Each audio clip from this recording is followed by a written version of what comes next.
Arium à vous tous et à vous toutes.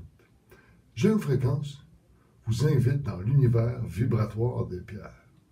Aujourd'hui, découvrons les perles. Sans plus attendre, allons les voir de plus près. Bon, vous voyez ici tout ça, toutes des perles, différentes couleurs, différentes formes, mais oui, toutes des perles naturelles. Ici, vous avez deux malas, un plus gros, un petit peu plus petit.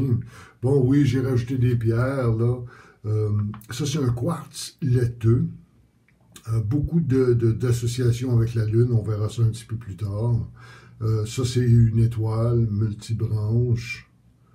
Puis les pointes, c'est toujours pour les directions, on est bien d'accord. Ici, bon, ça, c'est toutes des labradorites blanches qui ont rapport, justement, avec les perles, vous verrez un petit peu plus loin. Je ne sais pas si on peut voir. Normalement, il y a un petit peu de... Ah oui, tu vois, il y a un peu d'iridescence. Bon, il y a différentes couleurs dans la labradorite, mais ça, on verra ça dans un autre segment, un autre petit vidéo que je vais faire. Ça, c'est de la moonstone, la pierre de lune. Je ne sais pas si on voit vraiment, là. Ça, c'est une moonstone, pierre de lune. Ça aussi, on va parler de ça. Si vous le voulez bien, on va rentrer dans la fiche technique déjà de la perle. On essaie de garder les vidéos le plus court possible, le plus actif possible. Donc, on va commencer avec sa fiche technique. Bon, tout le monde sait que ça vient d'une huître. Il y a 80% de calcium, de carbonate, plus un autre 20% d'un mot que j'ose pas prononcer, qui sert de liant pour créer un ciment pour faire une perle. Bon, les couleurs, on retrouve du rose, silver, de la crème, il y a même des verts, des bleus, golden. Leur provenance, ça vient du golfe. Il y en a dans le golfe Persique, les côtes sud de l'Inde, en Australie. Puis beaucoup de pierres cultivées nous viennent du Japon. L'association céleste, ben, c'est la Lune. Son signe zodiaque, c'est le Cancer. Si on regarde les corps un petit peu plus subtils, là, on va dans l'émotionnel, le mental, spirituel et éthérique. Son élément, c'est l'eau. Son son, c'est le A. Son chakra, c'est le troisième œil et le cœur.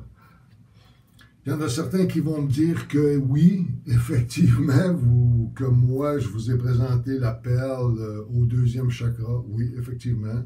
J'aime beaucoup son niveau d'interaction pour le deuxième chakra. On dit, hein, si ton bas est balancé, si le premier, le deuxième et le troisième sont balancés, ben, le quatrième et le restant, normalement, ça suit, ça va relativement facilement. Moi, ce que je trouve qu'elle apporte au deuxième chakra, dans un processus de libération, c'est beaucoup de force intérieure puis de la paix émotionnelle. Donc, c'est pour ça que je l'ai mis dans le deuxième chakra. Mais on verra quand on ira un petit peu plus loin. Ça nous aide aussi à avoir une orientation plus organisée, être en mesure d'identifier les choses puis de les interpréter de façon normale. Le nurturing, ben, le côté mère, le côté femme, le côté émotionnel.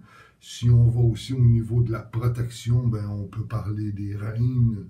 On peut parler aussi des royalty. C'est ça, royalty. Ça ne me vient pas en français, je suis désolé. Écoutez, bon, quand je parlais de niveau de fréquence vibratoire, une pierre par rapport à l'autre, je vais vous montrer une petite calcédoine déjà.